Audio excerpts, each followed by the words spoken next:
ನಮಸ್ಕಾರ ಆತ್ಮೀಯ ವೀಕ್ಷಕರೇ. ಇವತ್ತಿನ ಈ ಒಂದು ರೀಡಿಂಗಿಗೆ ಅದ್ಭುತವಾಗಿರುವಂತಹ ರೀಡಿಂಗಿಗೆ ನಿಮ್ಮೆಲ್ಲರಿಗೂ ಕೂಡ ಸ್ವಾಗತ.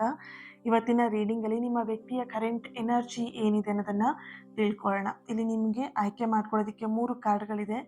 ಯಾವ ಕಾರ್ಡ್ ನಿಮಗೆ ತುಂಬ ಅಟ್ರಾಕ್ಟ್ ಆಗುತ್ತೆ, ಯಾವ ಕಾರ್ಡಿಗೆ ನೀವು ಕನೆಕ್ಟ್ ಆಗ್ತಾ ಇದ್ದೀರಾ, ಥಿಂಕ್ ಮಾಡಿ ಯೋಚನೆ ಮಾಡಿ ನೀವು ಕಾರ್ಡ್ಗಳನ್ನು ಆಯ್ಕೆ ಮಾಡ್ಕೊಳ್ಳಿ. ಬೇಕಿದ್ರೆ ವಿಡಿಯೋನ ನಿಲ್ಲಿಸ್ಬಿಟ್ಟು ನೀವು ಕಾರ್ಡ್ಗಳನ್ನು ಆಯ್ಕೆ ಮಾಡ್ಕೊಳ್ಬಹುದು.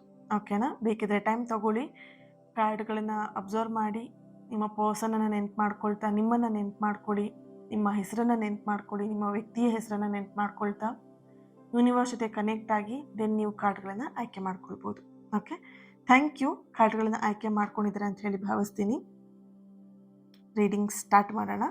ಫಸ್ಟ್ ಕಾರ್ಡನ್ನ ಯಾರು ಚೂಸ್ ಮಾಡ್ಕೊಂಡಿದ್ದಾರೆ, ಇಲ್ಲಿ ನಿಮ್ಮ ಪರ್ಸನ್ ಎನರ್ಜಿಗೆ ಕನೆಕ್ಟ್ ಮಾಡಿದಾಗ ತುಂಬ ನಾರ್ಮಲ್ ಆಗಿ ಅವ್ರ ಲೈಫನ್ನು ಲೀಡ್ ಮಾಡ್ತಿರುವಂಥದ್ದು. ಅವ್ರ ಲೈಫಲ್ಲಿ ಏನೂ ನಡೆದಿಲ್ಲ, ಏನೂ ಆಗಿಲ್ಲ ಅನ್ನೋ ಥರದಲ್ಲಿ ಅವ್ರು ಇಲ್ಲಿ ಲೈಫ್ನ ಲೀಡ್ ಮಾಡ್ತಾ ಇದ್ದಾರೆ. ಇಲ್ಲಿ ಕೆಲವೊಂದು ಸೋಲ್ಗಳಿಗೆ ಕನೆಕ್ಟ್ ಮಾಡಿದಾಗ ನಿಮ್ಮಿಬ್ಬರ ಮಧ್ಯೆ ಎಲ್ಲೋ ಒಂದು ಕಡೆ ಮನಸ್ತಾಪಗಳು ಜಾಸ್ತಿ ಆಗಿದೆ. ಆ್ಯಂಡು ಮಾತುಕತೆ ಅಷ್ಟೊಂದು ಬಾಂಡಿಂಗ್ ಅನ್ನೋಂಥದ್ದು ಸ್ಟ್ರಾಂಗ್ ಆಗಿ ಇಲ್ಲ. ಮುಂಚೆ ಸ್ಟಾರ್ಟಿಂಗ್ ಡೇಸಲ್ಲಿ ಇದ್ದಂತಹ ಬಾಂಡಿಂಗ್ ಈ ಟೈಮಲ್ಲಿ ಇಲ್ಲ ಅನ್ನೋಂಥ ಒಂದು ಎನರ್ಜಿ ಇದೆ. ನೀವು ಅವರಿಗೆ ಮೆಸೇಜ್ ಮಾಡಿದಾಗೆಲ್ಲ ಅವರು ತುಂಬ ಲೇಟಾಗಿ ರಿಪ್ಲೈ ಮಾಡ್ತಾರೆ. ಬೇಕು ಬೇಡವೋ ಅಂತ ಹೇಳಿ ರಿಪ್ಲೈ ಮಾಡುವಂಥದ್ದು ಮೆಸೇಜ್ಗಳಿಗೆ. ಆ್ಯಂಡ್ ನೀವೇನೇ ಕೇಳೋದು ಅದಕ್ಕೆ ಸರಿಯಾಗಿ ಉತ್ತರವನ್ನು ಕೊಡದೇನೆ ನೀವು ಕೇಳಿದಂಥ ಪ್ರಶ್ನೆಗೆ ಇನ್ನೇನು ಉತ್ತರವನ್ನು ಕೊಡೋದು, ಈ ಥರದ ಕೆಲಸಗಳನ್ನು ನಿಮ್ಮ ಪರ್ಸನ್ ಇಲ್ಲಿ ಮಾಡ್ತಾ ಇದ್ದಾರೆ. ಕೆಲವೊಂದು ಸಲ ಇಲ್ಲಿ ನೋಡಬಹುದು, ನಿಮ್ಮ ಬಗ್ಗೆ ಏನು ಇಂಟ್ರೆಸ್ಟ್ ಇಲ್ಲ, ನಿಮ್ಮ ಬಗ್ಗೆ ಏನೂ ಕೇರ್ ಇಲ್ಲ, ಲವ್ ಇಲ್ಲ ಅನ್ನೋ ಥರದಲ್ಲಿ ಅವರು ವ್ಯಕ್ತಪಡಿಸ್ತಾ ಇದ್ದಾರೆ. ಆದರೆ ಅವ್ರ ಮನಸ್ಸೊಳಗಡೆ ಒಂದಷ್ಟು ಸಂಪೂರ್ಣವಾಗಿರುವಂತಹ ಎನರ್ಜಿಲಿ ನೋಡಿದಾಗ ನಿಮ್ಮ ಬಗ್ಗೆ ಒಂದು ಫೀಲಿಂಗ್ಸ್ ಇದೆ. ಬಟ್ ಆ ಫೀಲಿಂಗ್ಸ್ನ ಹೊರಗಡೆ ಹಾಕೋದಕ್ಕೆ ಅವರೆಲ್ಲೋ ಒಂದು ಕಡೆ ಬೇಡ, ಇವಾಗ ಯಾಕೆ ನಾನು ಈ ವ್ಯಕ್ತಿ ಜೊತೆಗೆ ಇಷ್ಟು ಕನೆಕ್ಟ್ ಆಗಲಿ ಅನ್ನುವಂತಹ ಭಾವನೆ ನಿಮ್ಮ ಪರ್ಸನ್ ಎನರ್ಜಿಯಲ್ಲಿ ಇದೆ. ಓಕೆನಾ? ಇಲ್ಲಿ ನಿಮ್ಮನ್ನು ಗಮನಿಸ್ತಾ ಇದ್ದಾರೆ, ತುಂಬ ಗಮನಿಸ್ತಾ ಇದ್ದಾರೆ. ನೀವು ಎಷ್ಟು ಮೆಸೇಜ್ ಮಾಡ್ಬೋದು, ನೀವು ಎಷ್ಟು ತಾಳ್ಮೆಯಿಂದ ವೆಯ್ಟ್ ಮಾಡ್ಬೋದು, ನಾನು ಎಷ್ಟು ಅವಾಯ್ಡ್ ಮಾಡಿದಷ್ಟು ನೀವೇನು ಮಾಡ್ತೀರಾ, ಪ್ರತಿಯೊಂದನ್ನು ಕೂಡ ಇಲ್ಲಿ ನಿಮ್ಮ ಪರ್ಸನ್ ಅಬ್ಸರ್ವ್ ಮಾಡ್ತಿದ್ದಾರೆ. ನಿಮ್ಮನ್ನು ಕಂಪ್ಲೀಟಾಗಿ ಗಮನಿಸ್ತಾ ಇದ್ದಾರೆ. ಇಲ್ಲಿ ಸೋಷಿಯಲ್ ಮೀಡಿಯಾದಲ್ಲೂ ಆಗಿರಬಹುದು, ನಿಮ್ಮ ಪರಿಸ್ಥಿತಿಗಳು ಹೇಗಿದೆ, ನಿಮ್ಮ ಜೀವನದಲ್ಲಿ ಇವಾಗ ಏನಾಗ್ತಿದೆ, ಪ್ರತಿಯೊಂದನ್ನು ಕೂಡ ಅವರಿಗೆ ತಿಳ್ಕೊಳ್ಳೋಂಥ ಆಸೆ. ನೋಡ್ಬೋದು, ಆ ವ್ಯಕ್ತಿ ನಿಮ್ಮ ಜೊತೆ ಕನೆಕ್ಟ್ ಆದಾಗ ಅಥವಾ ಕಾಲ್ ಅಥವಾ ಮೆಸೇಜ್ ಮಾಡಿದಾಗ ಅವರ ವ್ಯಕ್ತಿತ್ವ ಅಥವಾ ಅವರ ಲೈಫಲ್ಲಿ ಏನು ನಡೀತಿದೆ ಅದು ಯಾವುದನ್ನು ಕೂಡ ಶೇರ್ ಮಾಡ್ಕೊಳ್ಳಲ್ಲ. ಫಸ್ಟ್ ನಿಮ್ಮ ಬಗ್ಗೆ ತಿಳ್ಕೊಳ್ತಾರೆ, ನಿಮ್ಮ ಬಗ್ಗೆ ಕೇಳ್ಕೊಳ್ತಾರೆ ಎಲ್ಲದನ್ನು. ನೀವೇನಾದರೂ ಅವರಿಗೆ ಪ್ರಶ್ನೆ ಕೇಳಕ್ಕೆ ಹೋದ್ರೆ ಅವ್ರು ಏನಕ್ಕೂ ಕೂಡ ಆನ್ಸರ್ ಮಾಡ್ದೇ ಸೈಲೆಂಟ್ ಆಗಿಬಿಡ್ತಾರೆ. ಓಕೆನಾ? ಇಲ್ಲಿ ಅವರಿಗೆ ಅವ್ರ ಲೈಫ್ ಬಗ್ಗೆ ಹೆಚ್ಚಿನದಾಗಿ ನಿಮ್ಮ ಲೈಫ್ ಬಗ್ಗೆ ತಿಳ್ಕೊಳ್ಳೋ ಕುತೂಹಲ ಜಾಸ್ತಿ ಇದೆ ಅವರಿಗೆ. ಓಕೆ, ಇಲ್ಲಿ ಅವರ ಭಾವನೆಗಳನ್ನು ಒಂದೆಷ್ಟು ಹಿಡಿದಿಡುವಂಥ ಪ್ರಯತ್ನವನ್ನು ಮಾಡ್ತಾ ಇದ್ದಾರೆ. ಏನು ಹೇಳ್ಕೊಳ್ಬಾರ್ದು, ನನ್ನ ಪ್ರೀತಿನ ಎಕ್ಸ್ಪ್ರೆಸ್ ಮಾಡೋದಕ್ಕೆ ಹೋಗಬಾರ್ದು, ಆ ಥರದ ಒಂದು ಎನರ್ಜಿ ನಿಮ್ಮ ಪರ್ಸನಲ್ಲಿ ಬರ್ತಾ ಇದೆ. ಆ್ಯಂಡ್ ನಿಮ್ಮ ಮುಂದೆ ಅವರು ಯಾವುದೇ ಕಾರಣಕ್ಕೂ ಏನು ದುರ್ಬಲರು, ಏನು ನನ್ನ ಕೈಲಿ ಇದನ್ನು ತಡ್ಕೊಳ್ಳೋದಕ್ಕೆ ಆಗ್ತಾಯಿಲ್ಲ, ಈ ಪ್ರೀತಿಯಲ್ಲಿ ನನಗೆ ತುಂಬಾ ನೋವು ಆಗ್ತಿದೆ, ಯಾವುದನ್ನು ಕೂಡ ನಿಮ್ಮ ಎದುರಿಗೆ ತೋರಿಸ್ಕೊಳ್ಳೋದಕ್ಕೆ ಇಷ್ಟ ಇಲ್ಲ ಅವರಿಗೆ. ಅವ್ರು ನಿಮ್ಮ ಎದುರಿಗೆ ತುಂಬ ನಾರ್ಮಲ್ ಆಗಿದ್ದೀನಿ, ನನಗೇನು ಪ್ರಾಬ್ಲಮ್ ಇಲ್ಲ, ನಾನು ಆರಾಮಾಗಿದ್ದೀನಪ್ಪ, ಏನು ಪ್ರಾಬ್ಲಮ್ ಇಲ್ಲ ಅನ್ನೋ ಥರದಲ್ಲಿ ಅವ್ರ ಲೈಫನ್ನು ಲೀಡ್ ಮಾಡ್ತಿದ್ದಾರೆ ನಿಮ್ಮ ಎದುರಿಗೆ.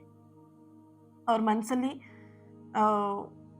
ನನಗೆ ಈ ವ್ಯಕ್ತಿ ಬೇಕು ಅನ್ನೋವಂಥದ್ದಿದೆ. ಆದರೆ ಅವರಿಗೆ ಅಹಂಕಾರ ಜಾಸ್ತಿ ಇರೋದ್ರಿಂದ ನಾನು ಯಾಕೆ ಹೋಗಿ ಮಾತಾಡಿಸ್ಲಿ ಅನ್ನೋದು, ಇನ್ನೊಂದಷ್ಟು ಹೀಗೆ ಮೆಸೇಜ್ ಮಾಡ್ಕೊಂಡು ನನ್ನ ಹಿಂದೆ ಬರ್ತಾ ಇರಲಿ ಅನ್ನೋವಂಥ ಒಂದು ಎನರ್ಜಿ ನಿಮ್ಮ ಪರ್ಸನಲ್ಲಿ ಇರುವಂಥದ್ದು. ಓಕೆ, ಇಲ್ಲಿ ಅವ್ರ ಮನಸ್ಸಲ್ಲೇ ಒಂದು 2 ವಿಷಯದ ಬಗ್ಗೆ, ಈ ಅಹಂಕಾರದ ಮಧ್ಯ ಹಾಗೆ ನನಗೆ ನೀನು ಬೇಕು ಅನ್ನೋವಂಥ ವಿಷಯದ ಬಗ್ಗೆ ಫೀಲಿಂಗ್ಸು ಇದೆ, ಈ ಕಡೆ ಅಹಂಕಾರನೂ ಇದೆ. ಅದೆರಡರ ಮಧ್ಯೆ ನಿಮ್ಮ ಪರ್ಸನ್ ತುಂಬಾ ಹೋರಾಡ್ತಿರೋವಂಥ ಒಂದು ಎನರ್ಜಿ ಇದೆ. ಕುಟುಂಬದ ಜವಾಬ್ದಾರಿಗಳು ಕೂಡ ಇವರಿಗೆ ಒಂದಷ್ಟು ಸ್ಟ್ರೆಸ್ನ ಕೊಡ್ತಾ ಇದೆ. ಕುಟುಂಬದ ಜವಾಬ್ದಾರಿಗಳು ಇವರಿಗೆ ಪ್ರಾಬ್ಲಮ್ ಅನ್ನೋದಕ್ಕಿಂತ ಹೆಚ್ಚಾಗಿ ಜವಾಬ್ದಾರಿಗಳು, ಇವರು ಕುಟುಂಬದಲ್ಲಿ ನಡೀತಿರುವಂತಹ ಜವಾಬ್ದಾರಿಗಳೇ ಇವರಿಗೆ ಒಂದಷ್ಟು ಸ್ಟ್ರೆಸ್ನ ಕೊಟ್ಟು ಆ ಪ್ರಾಬ್ಲಮಿಂದ ಹೊರಗೆ ಬರಬಾರ್ದು, ಆ ರೀತಿಯಾದಂಥ ಸಮಸ್ಯೆಗಳು ಇವ್ರ ಕುಟುಂಬದಲ್ಲಿ ಇದೆ. ಓಕೆನಾ? ಒಂದಷ್ಟು ಮನಸ್ಸಿನ ಒತ್ತಡಗಳು ಜಾಸ್ತಿ ಇದೆ ಇವರಲ್ಲಿ ಅಂತಲೇ ಹೇಳ್ಬೋದು.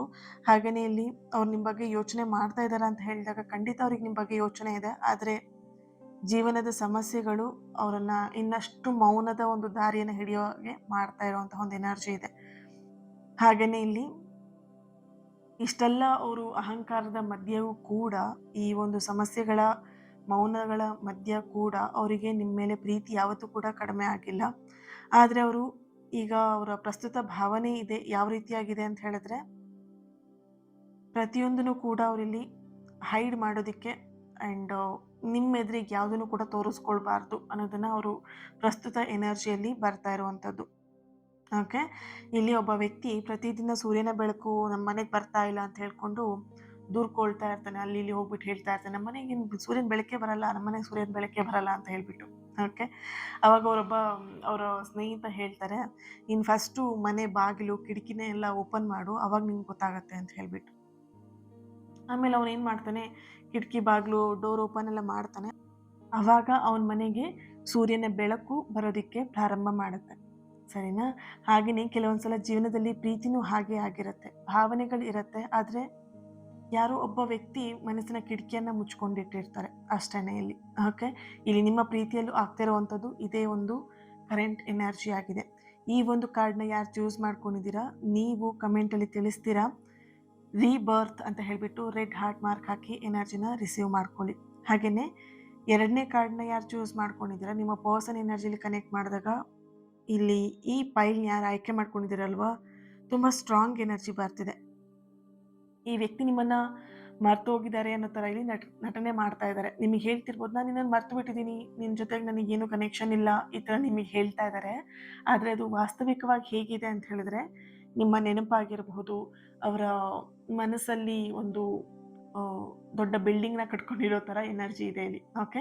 ನೀವೇನು ಮಾಡ್ತಾ ಇದ್ದೀರಾ, ನೀವು ಯಾರ ಜೊತೆ ಮಾತಾಡ್ತಿದ್ದೀರಾ, ನಿಮ್ಮ ಜೀವನದಲ್ಲಿ ಯಾರಾದರೂ ಹೊಸ ವ್ಯಕ್ತಿ ಬಂದಿದ್ದಾರಾ, ಈ ಎಲ್ಲ ಪ್ರಶ್ನೆಗಳು ಅವ್ರ ಮನಸ್ಸಲ್ಲಿ ಯಾವಾಗಲೂ ಬರ್ತಾ ಇರುತ್ತೆ. ಬಟ್ ನೋಡಬಹುದು, ನಿಮಗೆ ಕಾಂಟ್ಯಾಕ್ಟ್ ಮಾಡಿದಾಗೆಲ್ಲದೂ ಕೂಡ ಆ ವ್ಯಕ್ತಿ ಹೇಳ್ತಾರೆ, ನಿನ್ನ ಲೈಫಲ್ಲಿ ಯಾರಾದರೂ ಇವಾಗ ಯಾರಿಗಾದ್ರೂ ಕಮಿಟ್ ಆಗ್ಬಿಟ್ಟಿದ್ಯಾ, ಯಾರಿಗಾದ್ರೂ ನೀನು ಏನು ಪ್ರೀತಿ ಮಾಡ್ತಾ ಇದೀಯಾ, ನಿನ್ನ ಲೈಫಲ್ಲಿ ಯಾರಾದರೂ ಬಂದಿದ್ದಾರಾ, ಅಥವಾ ನಿಮ್ಮ ಫ್ಯಾಮಿಲಿಲಿ ಯಾರಾದರೂ ನಿನಗೆ ಹುಡುಗನ ಅಥವಾ ಹುಡುಗಿನ ಹುಡುಕ್ತಾ ಇದ್ದಾರಾ, ಈ ಥರದ ಪ್ರಶ್ನೆಗಳನ್ನ ಹೆಚ್ಚಾಗಿ ನಿಮ್ಮ ಜೊತೆಗೆ ಅವ್ರು ಕೇಳ್ತಾರೆ ಕಾಂಟ್ಯಾಕ್ಟಲ್ಲಿ ಇದ್ದಾಗ.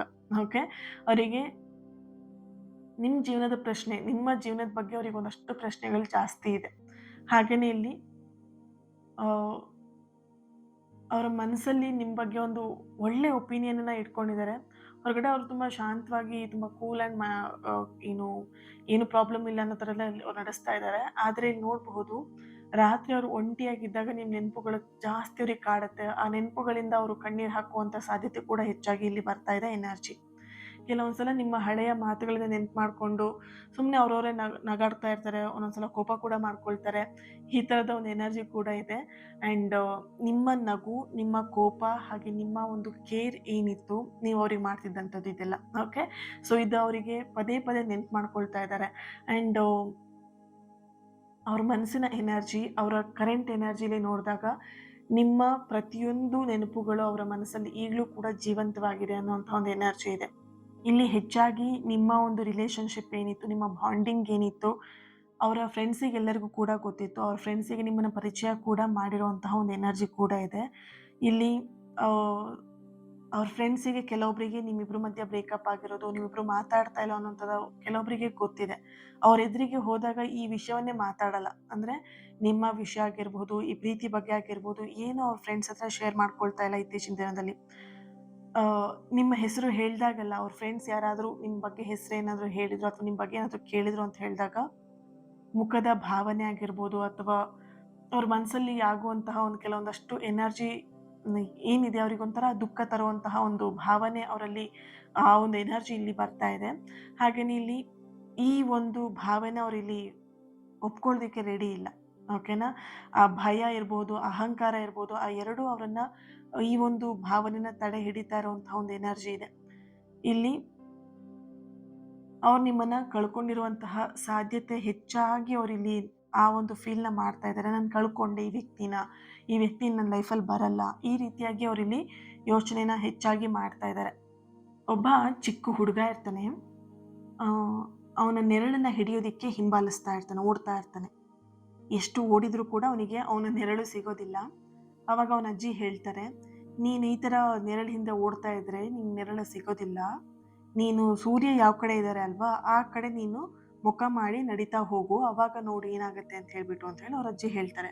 ಆವಾಗ ಆ ಹುಡುಗ ಹಾಗೆ ಮಾಡ್ತಾನೆ, ಸೂರ್ಯನ ಕಡೆ ಮುಖ ಮಾಡಿಬಿಟ್ಟು ನಡೆಯೋದಕ್ಕೆ ಶುರು ಮಾಡ್ತಾನೆ. ಆವಾಗ ಅವನ ನೆರಳು ಅವನನ್ನು ಹಿಂಬಾಲಿಸ್ತಾ ಇರುತ್ತೆ. ಓಕೆ. ಇಲ್ಲಿ ಏನು ಅಂತ ಹೇಳಿದ್ರೆ, ನೀವು ನಿಮ್ಮ ಜೀವನದ ಕಡೆ ಗಮನ ಕೊಟ್ಟಾಗ ಮಾತ್ರ ನಿಮ್ಮನ್ನು ಕಳ್ಕೊಂಡಂತಹ ವ್ಯಕ್ತಿ ಯಾರಿದಾರಲ್ವಾ, ಅವ್ರು ನಿಮ್ಮ ಒಂದು ವ್ಯಾಲ್ಯೂನ ಅರ್ಥ ಮಾಡಿಕೊಂಡು ಅವರೇ ನಿಮ್ಮ ಲೈಫಿಗೆ ವಾಪಸ್ ರಿಟರ್ನ್ ಬರ್ತಾರೆ. ಓಕೆ. ನೀವು ಅವ್ರ ಹಿಂದೆ ಓಡಿದಷ್ಟು ಅವ್ರನ್ನ ಹಿಡಿಯೋದಕ್ಕೆ ನಿಮಗೆ ಸಾಧ್ಯ ಆಗೋದಿಲ್ಲ. ನೀವು ನಿಮ್ಮ ಲೈಫ್ ಬಗ್ಗೆ ಗಮನ ಕೊಡಿ. ಅವಾಗ ನಿಮ್ಮನ್ನು ಹಿಡಿಯಕ್ಕೆ ಅವ್ರು ಬರ್ತಾರೆ. ಓಕೆ. ಸೊ ಈ ಒಂದು 2ನೇ ಕಾರ್ಡನ್ನು ಯಾರು ಚೂಸ್ ಮಾಡ್ಕೊಂಡಿದ್ದೀರಾ ನೀವು ಕಮೆಂಟಲ್ಲಿ ತಿಳಿಸ್ತೀರಾ. 666 ಅಂತ ಹೇಳಿಬಿಟ್ಟು ರೆಡ್ ಹಾರ್ಟ್ ಮಾರ್ಕ್ ಹಾಕಿ ಎನರ್ಜಿನ ರಿಸೀವ್ ಮಾಡ್ಕೊಳ್ತೀರಾ. Thank you. ಹಾಗೆಯೇ 3ನೇ ಪೈಲ್ನ ಯಾರು ಆಯ್ಕೆ ಮಾಡ್ಕೊಂಡಿದ್ದೀರಾ, ಇಲ್ಲಿ ಈ ವ್ಯಕ್ತಿ ಈಗ ನಿಮ್ಮ ಬಗ್ಗೆ ಯೋಚಿಸಿದಾಗ ಮೊದಲನೇದಾಗಿ ಬರ್ತಿರುವಂತಹ ಭಾವನೆ ಏನು ಅಂತ ಹೇಳಿದ್ರೆ ರಿಗ್ರೆಟ್ ಫೀಲ್, ಪಶ್ಚಾತ್ತಾಪ. ಅವರು ಈ ಪ್ರೀತಿನ ಉಳಿಸ್ಕೊಳ್ಳೋದಕ್ಕೆ ಒಂದಷ್ಟು ಅವಕಾಶಗಳಿತ್ತು, ಫ್ಯಾಮಿಲಿನ ಒಪ್ಸೋದಕ್ಕೆ ಒಂದಷ್ಟು ಅವಕಾಶಗಳಿತ್ತು, ಆ್ಯಂಡ್ ಈ ಪ್ರೀತಿಯಲ್ಲಿದ್ದಂತಹ ಎಲ್ಲ ಕೆಲವೊಂದಷ್ಟು ಅವಕಾಶಗಳನ್ನು ಅವರಿಲ್ಲಿ ಕಳ್ಕೊಂಡಿದ್ದಾರೆ. ಕೆಲವೊಂದು ಮಾತುಗಳನ್ನ ನಿಮ್ಮ ಹತ್ರ ಹೇಳಬೇಕಾಗಿತ್ತು, ಆ ಮಾತುಗಳನ್ನ ನಿಮ್ಮ ಹತ್ರ ಹೇಳ್ಕೊಂಡಿಲ್ಲ. ಕೆಲವೊಂದು ಕ್ಷಣಗಳನ್ನು ಅವರಿಲ್ಲಿ ಉಳಿಸ್ಕೊಳ್ಬೇಕಾಗಿತ್ತು, ಅದನ್ನು ಆ ಕೆಲಸವನ್ನು ಮಾಡಿಲ್ಲ ಅವರು ಇದೇ ರೀತಿಯಾಗಿ ಮಾಡಿಕೊಂಡು ಅವ್ರ ಲೈಫಲ್ಲಿ ಕೆಲವೊಂದಷ್ಟು ವಿಷಯಗಳನ್ನು ಕಳ್ಕೊಂಡಿದ್ದಾರೆ. ಅದರ ಜೊತೆಯಲ್ಲಿ ಪ್ರೀತಿನೂ ಕೂಡ ಕಳ್ಕೊಂಡಿದ್ದಾರೆ, ನಿಮ್ಮನ್ನು ಕೂಡ ಕಳ್ಕೊಂಡಿದ್ದಾರೆ. ಈಗ ಅವ್ರು ನಿಮ್ಮನ್ನು ನೆನ್ಪು ಮಾಡ್ಕೊಂಡಾಗಲ್ಲ ಅವರ ಕರೆಂಟ್ ಎನರ್ಜಿಲಿ ಬರ್ತಿರುವಂಥದ್ದು ಎಲ್ಲೋ ಒಂದು ಕಡೆ ಎಂಟಿ ಫೀಲ್, ಖಾಲಿತನ ಫೀಲ್ ಮಾಡ್ತಾ ಇದ್ದಾರೆ, ಅಲೋನ್ ಫೀಲ್ ಮಾಡ್ತಾ ಇದ್ದಾರೆ. ಹೊರಗಡೆ ನೋಡಿದ ಜನಗಳಿಗೆ ಏನು ಅನ್ನಿಸ್ಬೇಕು, ಇವರು ಚೆನ್ನಾಗಿದ್ದಾರೆ, ಖುಷಿಯಾಗಿದ್ದಾರೆ ಅನ್ನೋ ಥರ. ಬಟ್ ಅವ್ರ ಮನಸ್ಸು ಒಳಗಡೆ ಯಾವ ರೀತಿ ಇದೆ ಅಂತ ಹೇಳಿದ್ರೆ ಪ್ರತಿನಿತ್ಯ ದುಃಖವನ್ನು ಅನುಭವಿಸ್ತಾ ಇದ್ದಾರೆ. ಇಲ್ಲಿ ಅವ್ರ ಲೈಫಲ್ಲಿ ಎಲ್ಲದೂ ಇದ್ರೂ ಕೂಡ ಏನೂ ಇಲ್ಲ ಅನ್ನೋ ಥರ ಫೀಲ್ ಮಾಡ್ತಿದ್ದಾರೆ. ಅವ್ರ ಫ್ಯಾಮಿಲಿ ಮಧ್ಯೆ ಇದ್ದರು, ಫ್ರೆಂಡ್ಸ್ಗಳ ಮಧ್ಯೆ ಇದ್ದರೂ ಕೂಡ ಅವರಿಗಲ್ಲಿ ನೆಮ್ಮದಿ ಅನ್ನೋಂಥದ್ದು ಸಿಗ್ತಾ ಇಲ್ಲ. ನಿಮ್ಮ ಒಂದು ಜಾಗದ ಕೊರತೆ ಅವರಿಗೆ ಪದೇ ಪದೇ ನೆನ್ಪು ಮಾಡ್ತಿರುವಂಥ ಒಂದು ಎನರ್ಜಿ ಇದೆ. ಅವರ ಫ್ರೆಂಡ್ಸ್ ಅನ್ನೋದಕ್ಕಿಂತ ಹೆಚ್ಚಾಗಿ ಅವ್ರ ಫ್ಯಾಮಿಲಿ ಮೆಂಬರ್ಸಿಗೆ ಈ ಪ್ರೀತಿಯ ವಿಷಯ ಗೊತ್ತಿರುವಂತಹ ಒಂದು ಎನರ್ಜಿ ಇದೆ. ಅವರ ತಾಯಿಗಾಗಿರ್ಬೋದು, ತಂದೆಗಾಗಿರ್ಬೋದು, ಅಥವಾ ಅವರ ಬ್ರದರ್ ಸಿಸ್ಟರ್ಸಿಗೆ ಈ ಒಂದು ಪ್ರೀತಿಯ ವಿಷಯ ಗೊತ್ತಿದೆ. ಇಲ್ಲಿ ಫ್ಯಾಮಿಲಿ ಮೆಂಬರ್ಸ್ ಏನು ಮಾಡ್ತಿದ್ದಾರೆ ಅಂತ ಹೇಳಿದರೆ ಅವರನ್ನು ಒಂದಷ್ಟು ಬ್ಯುಸಿಯಾಗಿಡೋದಕ್ಕೆ ಪ್ರಯತ್ನವನ್ನು ಪಡ್ತಾ ಇದ್ದಾರೆ. ಆದರೆ ಅವ್ರ ಮನಸ್ಸು ಏನೇ ಮಾಡಿದ್ರೂ ಕೂಡ ಸಮಾಧಾನ ಆಗ್ತಾ ಇಲ್ಲ. ಅವ್ರ ಮನಸ್ಸು ಯಾವಾಗಲೂ ಅವರು ನಿಮ್ಮ ಕಡೆನೇ ಅವರು ತಿರುಗಿಸ್ಕೊಳ್ತಿರೋವಂಥ ಒಂದು ಎನರ್ಜಿ ಇದೆ. ಹಾಗೆ ಅವರು ನಿಮ್ಮನ್ನು ಕಳ್ಕೊಬಾರ್ದು ಅನ್ನುವಂತಹ ಒಂದು ತೀರ್ಮಾನಕ್ಕೂ ಕೂಡ ಇತ್ತೀಚಿನ ದಿನದಲ್ಲಿ ಬರ್ತಾ ಇರುವಂಥದ್ದು. ಇರುವಂಥ ಅವಕಾಶಗಳನ್ನೆಲ್ಲ ಕಳ್ಕೊಂಡೆ, ಇನ್ನೊಂದು ಅವಕಾಶ ಸಿಕ್ಕಿದ್ರೆ ಈ ವ್ಯಕ್ತಿನ ನಾನು ಉಳಿಸ್ಕೊಳ್ತೀನಿ ಅನ್ನುವಂತಹ ಒಂದು ಕರೆಂಟ್ ಎನರ್ಜಿ ನಿಮ್ಮ ಪರ್ಸನಲ್ಲಿ ಬರ್ತಾ ಇರುವಂಥದ್ದು. ಅವರಿಂದ ಆಗಿರುವಂತಹ ತಪ್ಪುಗಳನ್ನು ಸರಿಪಡಿಸ್ಕೊಳ್ಳೋದು ಹೇಗೆ ಅನ್ನೋದ್ರ ಬಗ್ಗೆ ಅವ್ರು ಇಲ್ಲಿ ಗಮನವನ್ನು ಕೊಡ್ತಾ ಇದ್ದಾರೆ. ಸರಿಪಡಿಸ್ಕೊಳ್ಳೇಬೇಕು ಅನ್ನುವಂಥ ಹಠ ಅವರಲ್ಲಿ ಇರುವಂತಹ ಒಂದು ಎನರ್ಜಿ ಕೂಡ ಇದೆ. ಮುಂದಿನ ದಿನದಲ್ಲಿ ಈ ವ್ಯಕ್ತಿ ಈ ಪ್ರೀತಿನ ಉಳಿಸ್ಕೊಳ್ಳೋದಕ್ಕೆ ಏನು ಮಾಡಬಹುದು ಅಂತ ನೋಡಿದಾಗ ಇಲ್ಲಿ ಹೆಚ್ಚಾಗಿ ಈ ಪ್ರೀತಿನ ಉಳಿಸ್ಕೊಳ್ಳೋದಕ್ಕೆ ಆ ವ್ಯಕ್ತಿ ಸರಿಯಾಗಿರುವಂತಹ ನಿರ್ಧಾರವನ್ನು ಮಾಡ್ತಾರೆ. ಒಂದು ಅವಕಾಶಕ್ಕೋಸ್ಕರ ಕಾಯ್ತಾ ಇದ್ದಾರೆ. ಅವಕಾಶ ಸಿಕ್ಕಿದಾಗ ಈ ವ್ಯಕ್ತಿ ಬಿಟ್ಕೊಡೋದಿಲ್ಲ ಅನ್ನುವಂತಹ ಸಾಧ್ಯತೆ ಆ ಒಂದು ಎನರ್ಜಿಯಲ್ಲಿ ಬರ್ತಾ ಇದೆ. ಕೆಲವೊಬ್ರು ದೂರ ಹೋದ್ಮೇಲೆ ಅವ್ರಿಗೆ ಗೊತ್ತಾಗೋದು, ಓ ಈ ವ್ಯಕ್ತಿ ನನಗೆ ತುಂಬಾ ಇಂಪಾರ್ಟೆಂಟ್ ಆಗಿದ್ರು ನನ್ನ ಲೈಫಲ್ಲಿ ಅನ್ನೋವಂಥದ್ದು ಅಲ್ವಾ. ಸೊ ಹಾಗೇನೇ ಇಲ್ಲಿ ನಿಮ್ಮ ಪರ್ಸನ್ ಎನರ್ಜಿಲಿ ಬರ್ತಾ ಇರುವಂಥದ್ದು. ನಿಮ್ಮನ್ನು ಕಳ್ಕೊಂಡಿದ ಮೇಲೆ ಅವರಿಗೆ ಗೊತ್ತಾಗ್ತಿರೋದು ಈ ಒಂದು ತಪ್ಪು ಕೆಲಸಗಳನ್ನು ಮಾಡಬಾರ್ದಾಗಿತ್ತು, ಸಿಕ್ಕಿದಾಗ ಅವಕಾಶಗಳು ಸಿಕ್ಕಿದಾಗ ನಾನು ಅದನ್ನು ಬಳಸ್ಕೊಳ್ಬೇಕಾಗಿತ್ತು ಅನ್ನುವಂಥದ್ದು ನಿಮ್ಮ ಪರ್ಸನ್ ಎನರ್ಜಿಯಲ್ಲಿ ಇದೆ. ಓಕೆ. ಈ ಒಂದು 3ನೇ ಫೈಲ್ನ ಯಾರು ಆಯ್ಕೆ ಮಾಡ್ಕೊಂಡಿದ್ರಿ ನೀವು ಕಮೆಂಟಲ್ಲಿ ತಿಳಿಸ್ತೀರಾ. ನ್ಯೂ ಬಿಗಿನಿಂಗ್ ಅಂತ ಹೇಳಿಬಿಟ್ಟು ರೆಡ್ ಹಾರ್ಟ್ ಮಾರ್ಕ್ ಹಾಕಿ ಎನರ್ಜಿನ ರಿಸೀವ್ ಮಾಡ್ಕೊಳ್ತೀರಾ. ಓಕೆನಾ. ಈ 3 ಯಾರು ಕಾರ್ಡ್ಗಳನ್ನು ಆಯ್ಕೆ ಮಾಡ್ಕೊಂಡಿದ್ದೀರಾ ನಿಮಗೆ ನಿಮ್ಮ ಪರ್ಸನ್ ಯಾವುದೇ ಕಾರಣಕ್ಕೂ ಮರೆಯೋದಕ್ಕೆ ಚಾನ್ಸಸ್ ಇಲ್ಲ. ಯಾಕಂತ ಹೇಳಿದರೆ ಈ 3 ಕಾರ್ಡಲ್ಲೂ ಕೂಡ ತುಂಬಾ ಪಾಸಿಟಿವ್ ಆಗಿರುವಂತಹ ಎನರ್ಜಿ ಇದೆ, ಆ್ಯಂಡ್ ರಿಗ್ರೆಟ್ ಎನರ್ಜಿ ಇದೆ, ಮಿಸ್ ಮಾಡ್ಕೊಳ್ತಿರುವಂತಹ ಒಂದು ಎನರ್ಜಿ ಇದೆ. ಓಕೆ. ಅವರ ಹೃದಯದಲ್ಲಿ ನಿಮ್ಮ ಸ್ಥಾನವನ್ನು ತುಂಬೋದಕ್ಕೆ ಯಾರಿಗೂ ಕೂಡ ಸಾಧ್ಯ ಇಲ್ಲ. ಇನ್ನೂ ಕೂಡ ಅವ್ರ ಮನಸ್ಸಲ್ಲಿ ನಿಮ್ಮ ಬಗ್ಗೆ ಒಂದು ಸ್ಥಾನ ಇದೆ ಅನ್ನುವಂತಹ ಒಂದು ಎನರ್ಜಿ ಇಲ್ಲಿ ಇದೆ. Okay. So thank you, God bless you all. ಈ ಒಂದು ರೀಡಿಂಗ್ ನಿಮ್ಮೆಲ್ಲರಿಗೂ ಕೂಡ ರೆಸೊನೇಟ್ ಆಗಿದೆ, ಕನೆಕ್ಟ್ ಆಗಿದೆ ಅಂತ ಹೇಳಿ ಭಾವಿಸ್ತೀನಿ. ಹಾಗೆ ಈ ಒಂದು ರೀಡಿಂಗಿಗೆ ಲೈಕ್ ಮಾಡಿ, ಶೇರ್ ಮಾಡಿ. ಯಾರ ಹತ್ರ ಶೇರ್ ಮಾಡ್ಕೊಳ್ಬೇಕಂತ ಅನ್ಸುತ್ತೆ ಅವ್ರ ಹತ್ರ ಶೇರ್ ಮಾಡ್ಕೊಳ್ಳಿ. ಹಾಗೆ ಚಾನೆಲ್ನ ಸಬ್ಸ್ಕ್ರೈಬ್ ಮಾಡ್ಕೊಳ್ಳೋದನ್ನು ಮರಿಬೇಡಿ. ಓಕೆ. ಚಾನೆಲ್ನ ಸಬ್ಸ್ಕ್ರೈಬ್ ಮಾಡಿಕೊಂಡು ನನ್ನ ಜೊತೆಗೆ ಕನೆಕ್ಟ್ ಆಗಿ ಅಂತ ಹೇಳ್ತಾ, ಇವತ್ತಿನ ದಿನ ಯಾರು ಬರ್ತ್ಡೇ ಆ್ಯನಿವರ್ಸರಿನ ಸೆಲೆಬ್ರೇಟ್ ಮಾಡ್ಕೊಳ್ತಿದ್ದೀರಾ ನಿಮಗೆಲ್ಲರಿಗೂ ಕೂಡ ಒಳ್ಳೆಯದಾಗಲಿ. ನಿಮ್ಮ ಸಕಾರಾತ್ಮಕವಾಗಿರುವಂತಹ ಎಲ್ಲ ಆಸೆ ಕನಸುಗಳು ಆದಷ್ಟು ಬೇಗ ನೆರವೇರಲಿ ಅಂತ ಹೇಳಿ ಬ್ಲೆಸ್ ಮಾಡ್ತಾ, ಹೀಲ್ ಮಾಡ್ತಾ ಇನ್ನೊಂದು ರೀಡಿಂಗಲ್ಲಿ ನಾನು ಸಿಗ್ತೀನಿ. ಅಲ್ಲಿವರೆಗೆ take care and God bless you all. Lots of love. ನಿಮ್ಮ ಪ್ರೀತಿ, ನಿಮ್ಮ ಸಪೋರ್ಟ್ ಇನ್ನಷ್ಟು ಪಾಸಿಟಿವ್ ರೀಡಿಂಗ್ನ ತರೋದಕ್ಕೆ ಅನುಕೂಲ ಆಗುತ್ತೆ. ನಿಮ್ಮ ಪ್ರೀತಿ ಸಪೋರ್ಟ್ ಯಾವಾಗಲೂ ಇರುತ್ತೆ ಅಲ್ವಾ? ಖಂಡಿತ ಇರುತ್ತೆ ಅಲ್ವಾ? Thank you. God bless you all.